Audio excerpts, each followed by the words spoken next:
রাজ্যে পালাবদল হলেও সরকারি দপ্তরগুলিতে টেন্ডার প্রক্রিয়া নিয়ে এখনও ভুরি ভুরি অনিয়মের অভিযোগ। তৃণমূলের জামানায় ফুলে ফেপে ওঠা একাধিক বেসরকারি ঠিকাদার সংস্থাগুলির ঔদ্ধত্য এখনও বজায়। ঠিক একই রকমভাবে এবারে মালদা মেডিকেল কলেজ হাসপাতালের 247 জন নিরাপত্তা কর্মী নিয়োগের টেন্ডার প্রক্রিয়ায় উত্তর 24 পরগনার এক ঠিকাদার সংস্থাকে সাদা কাগজে স্বাক্ষর করিয়ে কারিগরি অযোগ্যতা প্রমাণের অভিযোগ উঠল। অভিযোগ উঠেছে মালদার এক ঠিকাদার সংস্থার বিরুদ্ধে। তাই এবার 247 জন নিরাপত্তা কর্মী নিয়োগের টেন্ডার প্রক্রিয়ায় কারিগরি অযোগ্যতা ঘোষণার সিদ্ধান্ত পুনর্বিবেচনার দাবিতে জেলা প্রশাসন এবং রাজ্য সরকারের দ্বারস্থ হল উত্তর 24 পরগনার একটি ঠিকাদার সংস্থার পক্ষ থেকে মালদা মেডিকেল কলেজ হাসপাতাল কর্তৃপক্ষ, মালদার জেলা শাসক এবং রাজ্যের মুখ্যমন্ত্রীর কাছে লিখিত আবেদন জমা দেওয়া হয়। সংস্থার ম্যানেজার রাকেশ মণ্ডলের অভিযোগ, টেন্ডারে অংশগ্রহণের জন্য প্রয়োজনীয় সমস্ত নথিপত্র তাদের কাছে ছিল, কিন্তু মালদার এক ঠিকাদার সংস্থার এক কর্তা এবং তার সহযোগীরা জোরপূর্বক সাদা কাগজে তার স্বাক্ষর করিয়ে নেন এবং এর ফলে তাদের সংস্থা টেন্ডার প্রক্রিয়ায় অংশগ্রহণের সুযোগ থেকে বঞ্চিত হয়েছে বলে দাবি করেন তিনি। এই ঘটনায় নিরপেক্ষ তদন্তের পাশাপাশি টেন্ডারে তাদের কারিগরি অযোগ্যতা পুনর্বিবেচনা করে অংশগ্রহণের সুযোগ দেওয়ার আবেদন জানিয়েছে সেই সংস্থা। যদিও এই বিষয়ে অভিযোগ ওঠা ওই ঠিকাদার সংস্থার এক কর্তা সুদীপ চ্যাটার্জি জানিয়েছেন এই সমস্ত অভিযোগ ভিত্তিহীন। আরও আপডেট থাকতে আমাদের ভিডিও শেয়ার ও ফেসবুক পেজটিকে লাইক করে ফলো করে দিন।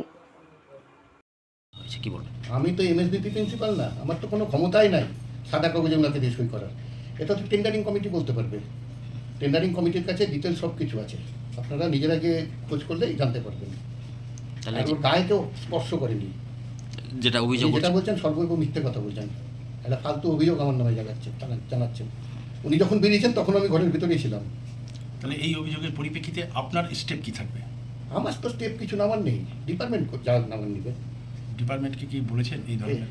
না, এখন আপনারা আজকে জানতে পারলাম যে আমার সম্বন্ধে এই মিথ্যে কথা বলেছে, অবশ্যই ডিপার্টমেন্টকে জানাবো। আপনি পাল্টা লিখিত করবেন? হ্যাঁ, পারলে লিখিত করবো। আপনার নাম? আমার নাম সুদীপ চ্যাটার্জি, আমার ফার্মের নাম মেসার্স এসসি কনস্ট্রাকশন। নমস্কার, আমি দাস ফ্যাসিলিটির অপারেশন ম্যানেজার রাকেশ মণ্ডল বলছি। আমি গত 27 তারিখে মালদা মেডিকেল কলেজে একটা সিকিউরিটি গার্ডের টেন্ডার 247 জনের একটা সিকিউরিটি গার্ডের টেন্ডারের মিটিংয়ে যাই। তো প্রথমে ঢোকার সময় আমাকে এসসি কনস্ট্রাকশনের সুপারভাইজার থেকে আরম্ভ করে 10-15 জন ছেলে আমাকে বলে, আপনি ঢুকবেন না, মিটিংয়ে যাবেন না, আপনি চলে যান, আমাদের মাথা গরম আছে।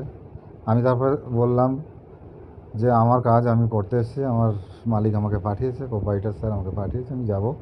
আমি ঢুকেছি, গিয়ে আমাকে দুটো কোম্পানি, এসসি কনস্ট্রাকশন আর শান্তি এন্টারপ্রাইজ, পুরো মানে চেপে ধরে আমাকে এই কাগজ দেখাও, ওই কাগজ দেখাও, সেই কাগজ দেখাও, মানে আমার জন্য আমার কাগজ দেখাতে বলছে, কিন্তু ওদের কোনো কাগজের কোনো বালাই নেই, কিচ্ছু নেই।